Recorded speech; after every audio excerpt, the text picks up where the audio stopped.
नमस्कार दोस्तों, आप सभी का स्वागत है स्टॉक फादर वीक के इस वीडियो सीरीज में। दोस्तों, आज की इस वीडियो में बात करने वाले हैं निफ्टी के बारे में।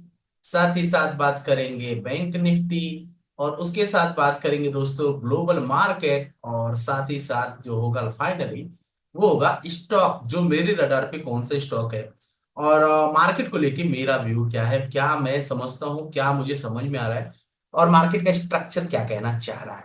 ठीक है, तो आइए इस वीडियो को स्टार्ट करते हैं। लेकिन अगर आप इस चैनल पे पहली बार आए हुए हैं और चैनल को सब्सक्राइब नहीं किया है, तो रिक्वेस्ट है आपसे कि आप चैनल को सब्सक्राइब कर लीजिए और वीडियो को ज्यादा से ज्यादा जो है शेयर कीजिएगा।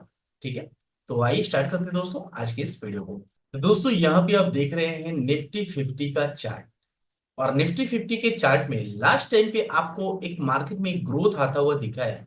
वॉल्यूम्स को अगर आप यहाँ पे देखेंगे तो आपको दिखेगा दोस्तों कि अप्रोक्सीमेट 1 2 3 4 5 5 दिन के वॉल्यूम्स को इस वॉल्यूम ने खाया है और प्राइस में रिवर्सल आया है। ठीक है, ये दोनों चीजें आपको समझ में आ गई होंगी। तो आइए चलते हैं दोस्तों मेजर पॉइंट, चूंकि इस तरीके से समझाने पे आपको समझ में नहीं आएगा। So this is our major point. क्या हो सकता है यहाँ पे, देखिए। सबसे पहली बात दोस्तों जो इंपॉर्टेंट है अभी के दौर पे, वो है आपका 25 अप्रोक्सीमेट 820, मतलब 24,820 और 24,960, 24,960 और 24,820। इसको आप दोस्तों 25,000 ले सकते हो, 25 के ले सकते हो। ठीक है, प्राइस जब तक इस लेवल के ऊपर यानी इस जोन के ऊपर नहीं निकलेगा तब तक कुछ भी नहीं कह सकते। ठीक है, स्ट्रेंथ बराबर है, मैं इस बात को नहीं नकार रहा हूं, क्योंकि 4 5 दिन के वॉल्यूम्स को खाना कोई बड़ी बात नहीं है। गिरने में जो भी समय लगा इसको, लेकिन आप वॉल्यूम्स, प्राइस तो नहीं खा पाया, कैंडल्स तो नहीं खा पाए, बट वॉल्यूम्स जो है खा गया। एक बस दिक्कत वाली बात है दोस्तों, ये जो ब्लैक कलर का आप लाइन देख रहे हैं जो कि एक मूविंग एवरेज है 20 MA का, 20 मूविंग एवरेज का, इसका जो एवरेज है दोस्तों उससे नीचे है। बस तकलीफ यहीं तक की है, बाकी कोई बात नहीं है। आया समझ में? यहाँ पे दोस्तों अगर बात की जाए, अगर प्राइस यहां से निकलता है तो कहां पे जाएगा, देखिए। 2500 150 से लेके 200, 25 200 दोस्तों, ये निकटतम रेंज होगा, जो कि ये आसपास का रेंज है, आपको दिख रहा होगा। ठीक है, ये लेवल पे आके हर्डल ले सकता है। प्राइस जो है दोस्तों अगर इस जोन के अंदर आ गया तो मैं जहां तक समझ पा रहा हूं कि इस लेवल को ब्रेक करना चाहिए इसे, राइट, और प्राइस सीधा जो है इस लेवल को हिट करना चाहिए। ठीक है, तो वो कौन सा लेवल है दोस्तों, आइए समझने की कोशिश करते हैं। 25,700 से लेके दोस्तों 25,830, यानी 25,700 से लेके 25,830 का जोन है दोस्तों, जो कि एक डिमांड और सप्लाई जोन यहां पे आएगा। ये जोन पे आके ही प्राइस कहीं ना कहीं फंसेगा, राइट। समझ में आ गया होगा आपको। अगर निचले स्तर की बात की जाए फ्रेंड्स, तो अभी जो इंपॉर्टेंट है फ्रेंड्स, वो है आपका 24,565। ठीक है, मैं इस सबको डिलीट कर रहा हूं यहां से समझने के लिए आपको। आपका जो निचला स्तर आएगा दोस्तों वो आएगा इस जोन के आसपास 24,565। आप देख सकते हैं दोस्तों लो लगा हुआ है 567, 567 का। इसका जो इंपॉर्टेंट लेवल है दोस्तों वो 565 है, जो कि इंपॉर्टेंट है। अदरवाइज रेंज वाइज अगर बात की जाए फ्रेंड्स, तो 600 से लेके और 700 का जो जोन है फ्रेंड्स, वो इसके लिए इंपॉर्टेंट होगा, राइट। ये जोन इसके लिए इंपॉर्टेंट होगा। अगर प्राइस 600 के नीचे और मेजरली बोलो तो 565 के नीचे फिसला, तो दोस्तों इसमें कहने में कोई दिक्कत नहीं है कि यहां से एक बिग डाउनफॉल हमें देखने को मिलेगा। ठीक है, बिग डाउनफॉल, ये ध्यान रखिएगा, डाउनफॉल देखने को मिलेगा। और कितना नीचे जाएगा अगर ये प्राइस के नीचे आता है, तो जो अभी दिख नहीं रहा है, राइट, वो भी मैं आपको बताते चलता हूं दोस्तों। जहां तक मैं समझ पे आ रहा हूं 23,250 से लेके 23,000 के लेवल्स तक आ जाएगा। आप समझ सकते हैं कि यहां से अगर ये लेवल टूटा डाउन साइड को, एक बड़ा डाउनफॉल दिखेगा हमें, इस बात का ध्यान रखिएगा। ठीक है, तो दोस्तों ये था निफ्टी का ओवरऑल व्यू जो मैं समझ पा रहा हूं। और प्राइस कहाँ पे क्या कैसा सस्टेन कर रहा है, वो चीजें आपको समझ में आ रही होंगी, राइट। ये दोनों के दोनों इंपॉर्टेंट रेंज है, और पॉसिबिलिटी देखिए दो भी हो सकता है, ये हो सकता है कि इसमें फंस जाए प्राइस, हो सकता है इसको भी ब्रेक कर जाए। ठीक है, बड़े टाइम फ्रेम में दोस्तों यहाँ पे एक रिवर्सल का पैटर्न दिखाने की कोशिश कर रहा है, लेकिन क्या वो सस्टेनेबल होगा, ये देखने वाली बात होगी। इतना कोई जल्दीबाजी का पैतरा नहीं इस्तेमाल कर सकते, और अगर ऊपर गया तो यहाँ पे हर्डल कहीं हमको देखने को मिलेगा, राइट। तो आइए दोस्तों चलते हैं आप बैंक निफ्टी की तरफ। बैंक निफ्टी पे फ्रेंड्स हमने लास्ट टाइम जिक्र किया था, और आपको याद हो तो 51133 और 50889 का लेवल दोस्तों हमने आपको दिया हुआ था, राइट। प्राइस जो है इसके नीचे भी गया, यहां तक आया और फिर यहां से बाउंस हो गया। इससे पहले जो बाउंस बैक हुआ था दोस्तों वो 200 के आसपास के हुआ था, ये एक इंपॉर्टेंट लेवल था। अभी प्राइस आप देखेंगे दोस्तों तो वो क्लोजिंग जो हुआ है वो आसपास हुआ है 52,094 के आसपास, यानी 525100 के आसपास जो है वो बैंक निफ्टी की क्लोजिंग है फ्रेंड्स, ठीक है। इंपॉर्टेंट लेवल क्या है फ्रेंड्स, 52342, ये बहुत इंपॉर्टेंट लेवल है जो आप देख रहे हैं यहाँ पे। इस लेवल के ऊपर निकलेगा तो ही एक बड़ा मोमेंटम हमें देखने को मिलेगा, यानी बिग मूव आएगा अप साइड में, ठीक है। अदरवाइज ये इस रेंज में फंस सकता है या इस रेंज में फंस सकता है, क्लियरली बोलूं मैं आपको, ठीक है। ये जो तीन लेवल आप देख रहे हैं दोस्तों, 52,342, 51,957 और 51,661, ये तीनों लेवल दोस्तों नॉन ट्रेडेबल जोन है, और इसमें कुछ खास होता हुआ नहीं दिखेगा आपको, राइट। लेकिन चूंकि यहाँ पे आप देखेंगे, आप समझिए ये जोन पूरा ही लगभग खा चुका है, ये जोन तीन तीन कैंडल्स को लगभग खाया है, जिसमें से दो सेलर की कैंडल है, और इसमें जो है हमें देखने को मिल रहा है। अगर ये अपसाइड को मूव किया, यानी अगर इस जोन के ऊपर सस्टेन कर गया, क्लोज हो गया, तो फिर दोस्तों हम लोग जो है इसमें आ जाएंगे फिर से 53,900 के आसपास, राइट। 53,900 से लेके अप्रोक्सीमेट 54,400 के आसपास जो हम पहुंच जाएंगे, राइट। तो ये था दोस्तों बैंक निफ्टी का हाल, और बैंक निफ्टी में कुछ इसी तरीके से काम कर रहा है। डाउ जोन्स में दोस्तों हमने आपको बोला था कि इसमें कोई गिरावट के संकेत नहीं दिख रहे हैं, और डाउ जोन्स में अप्रॉक्स 14-1600 पॉइंट्स का एक रैली यहाँ पे दिखता है। आप देखेंगे फ्रेंड्स कि अभी तक का जो हाइस बन चुका है वो 43,325 है, और दोस्तों यहाँ पे पहला ही हर्डल आएगा 43,700 700 800 के आसपास, ठीक है।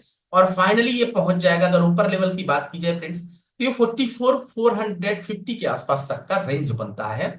मिड पॉइंट की बात की जाए तो 44,111 के आसपास तक का लेवल बनता है, 100 कर सकते हैं, ठीक है। तो डाउ जोन्स में दोस्तों अभी भी मैं कह रहा हूं कोई गिरावट का संकेत नहीं दिख रहा है। प्राइस इसके पास जाएगा, चाहे यहां से वो कुछ हो, या फिर 20 से हो, या फिर ये भी हो सकता है कि यहां से हो, या फिर ये भी हो सकता है कि सबको धड़ाधड़ तोड़ दे, ठीक है। इतना आसान से ये नहीं तोड़ पाएगा, सस्टेन कर सकता है। जो जो सिनारियो इसमें बन सकते हैं दोस्तों मैंने बता दिया।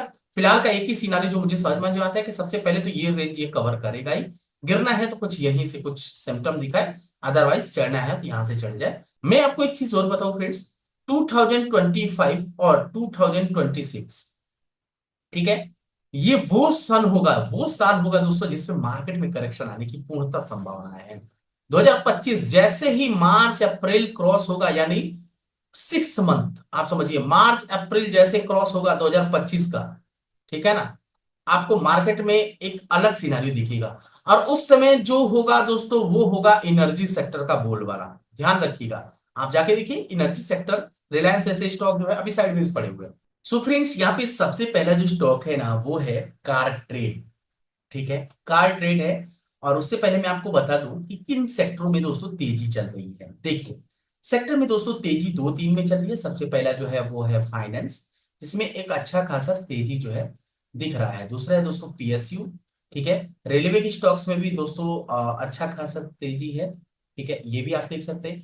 और फार्मा में भी हमें ठीक ठाक नजर आ रहा है। ये कुछ, राइट, रियलिटी, उसके बाद से जो है रियलिटी, ये वो है दोस्तों जो टॉप पे चल रहे हैं। फार्मा, रियलिटी, फाइनेंस, पीएसयू, ये और रियलिटी, ये तो टॉप पे चल ही रहे हैं। फार्मा भी साथ ही साथ है फ्रेंड्स, ठीक है। ये कुछ स्टॉक है, सेक्टर है माफ कीजिए, जो कि अच्छा परफॉर्मेंस दिखा रहे हैं। चलिए अब बात कर लेते हैं कार्ट्रेड टेक लिमिटेड के बारे में। दोस्तों ये अपने इंपॉर्टेंट लेवल यानी 2021 का एक इंपॉर्टेंट लेवल तोड़ रहा है, अगर इस प्राइस को आप ध्यान से देखेंगे तो ये एक हाईस बना था, प्राइस यहाँ से डाउनफॉल आया था, फिर से गया और इस जोन के ऊपर कोई क्लोजिंग नहीं हो रहा था, क्योंकि यहाँ पे एक सेलर बायर का झगड़ा था। इस लिहाज से दोस्तों यहाँ से सेलर ने इसको नीचे के साइड मूव करा दिया, राइट। अभी प्राइस में दोस्तों आप देखेंगे तो एक अच्छा खासा प्राइस वाइज यानी स्ट्रेंथ वाइज क्लोजिंग हुई है, बट वॉल्यूम का उतना साथ नहीं है। लेकिन ये प्राइस जहां तक मुझे लगता है दोस्तों जो कि सस्टेन होके निकल रहा है, इसमें कहने में कोई दो राय नहीं है दोस्तों कि ये प्राइस ऊपर तक जाएगा और कम से कम सबसे पहला हर्डल जो आएगा ये लो के आसपास होगा friends, which is approximate 1216, right. और उसके साथ ही दोस्तों हमारे पास जो प्राइस निकल के आ रहा है पहला वो 1300 के आसपास आएगा, 1425 और देन सो ऑन, ठीक है। 1439, 1537 और 1600, यानी आपके रिस्क से अच्छा यहाँ पे दोस्तों रिवॉर्ड देखने को मिलेगा आपको। आप समझ सकते हैं 10 से 11% का रिस्क है। सबसे पहला ही टारगेट आपको अगर देखा जाए तो 14% का है, यानी 1:1 हो जाएगा। सेकंड देखिए 1:11 दूना 22, यहाँ पे देखिए 1:1 प्लस है, ठीक है। 1:2 हो जाएगा फ्रेंड्स, 1:3 प्लस हो जाएगा, ठीक है, ऐसे सो ऑन, राइट। तो आप इसको देख सकते हैं, कार ट्रेड को काफी अच्छा जो है यहाँ पे स्ट्रेंथ दिखा रहा है। तो दोस्तों अगला स्टॉक आपको स्क्रीन पे दिख रहा है वो है आदित्य बिरला एएमसी लाइफ, सन लाइफ एएमसी जो है। देखिए ये क्या है ना कि ये फाइनेंस वाला में तेजी है, बैंकिंग सेक्टर तेजी में दिख रहा है, तो आपको इस लिहाज से यहाँ पे तेजी दिख रहा है, ठीक है। अभी क्या है, ये प्राइस जो है अपने पहली कैंडल 2021 में जो ये लॉन्च हुआ था, मार्केट में आया था, आफ्टर डेट जो है इसमें बहुत ज्यादा सस्टेन कर चुका है। और आपको दिखेगा कि ये कुछ जो है ना इस जोन को जो है आराम से जो है सस्टेन कर रहा है दोस्तों। ये लेवल यानी 775 आप कह सकते हैं, 775, इस जोन के ऊपर डेफिनेटली इसमें जा सकते हैं हम, ठीक है। और रिस्क की बात की जाए फ्रेंड्स, तो अगर हम 775 के ऊपर जाते हैं, अप्रोक्स 12% का रिस्क होगा 93 रुपीज का। बट यस, इसमें दोस्तों प्रॉफिट अच्छा होगा, रिस्क रिवॉर्ड हमारे फेवर में आएगा। और अगर पूरे ही रेंज की अगर हम यहाँ से कल्पना करें तो क्या रेंज बनता है दोस्तों, 57%, यानी 415 रुपए ऊपर। तो आप समझ सकते हैं कि 7, 4, 11, 12, 1250 तक का लेवल यहाँ पे दिखता है, रिस्क रिवॉर्ड आपके फेवर में होगा। तो दोस्तों तीसरा स्टॉक है हमारे पास वो है सुप्रिया लाइफ साइंस, और आप देखिएगा कि इसका दो लेवल्स बन रहा था दोस्तों, which is approximate 544 and 503। Price यहाँ 3 वीक के आसपास जो है यहाँ से काम कर रहा है। तो अगर ये प्राइस 590 600 के ऊपर दोस्तों यहाँ से ऊपर निकलता है तो डेफिनेटली एक ट्रेड यहाँ से इनिशिएट होगा, नीचे स्टॉप लॉस लग जाएगा। और इसके रिस्क और रिवॉर्ड की बात की जाए फ्रेंड्स, तो which is approximate 7 to 11%, right. लेकिन टारगेट वाइज बात की जाए फ्रेंड्स तो एक अच्छा खासा टारगेट यहाँ से हम अज्यूम कर रहे हैं, which is approximate 68% up towards. तो आप समझ सकते हैं 600, 300, 900, 1000 रुपए का टारगेट आप मोटा मोटी लेके देख सकते हैं। इसमें वो है लुपिन। लुपिन दोस्तों अपने ऑल टाइम हाई 2015 में बनाया था और उसको ब्रेकआउट करके सस्टेन करता हुआ नजर आ रहा है। आप देख सकते हैं कि एक अच्छा खासा ग्रोथ यहां से देखने को मिल रहा है हमें माफ कीजिए। और प्राइस 2128 के लेवल्स के आसपास जो है यहाँ पे सस्टेन कर रहा है, यानी अगर हम बात करें फ्रेंड्स तो ये एक रेंज में जो है इस जोन में बधा हुआ है। तो अगर प्राइस जो है फ्रेंड्स, देखिए दो चीजें हो सकती हैं, अगर प्राइस 2281 या फिर 2300 के ऊपर निकलता है तो यहां से हमारा जो एक स्टॉप लॉस होगा friends, which is approximate 7 to 8%, ठीक है ना। 8% का दोस्तों यहाँ पे हमारा एक रिस्क हो जाएगा। और टारगेट की बात की जाए फ्रेंड्स तो टारगेट बहुत बड़ा है आने वाले समयों में, ये कोई दो राय नहीं है दोस्तों कि इसमें जो है हमें 1600 पॉइंट की एक रैली मिलेगी मार्केट की स्ट्रेंथ के अकॉर्डिंग। 76% अप टूवर्ड्स दोस्तों यहां से हमें एक मोमेंटम देखने को मिलेगा। काफी अच्छा स्टॉक है और इस स्टॉक को जो है डेफिनेटली आप फोकस कर सकते हैं। आशा करता हूं दोस्तों कि आपको ये चीजें समझ में आ गई होंगी, मार्केट का दिशा समझ में आया होगा थोड़ा सा, राइट। अभी ये रेंज से बाहर निकले तो डेफिनेटली यहां से एक बढ़िया जो है ट्रेडिंग हो सकता है, बढ़िया इन्वेस्टिंग हो सकता है। वीडियो पसंद है दोस्तों, वीडियो को लाइक शेयर कमेंट कीजिए आप, और चैनल पे नए हैं तो चैनल को सब्सक्राइब जरूर कीजिएगा। मिलते हैं आपसे ऐसे एक नए वीडियो में, तब तक के लिए बाय बाय, जय हिंद।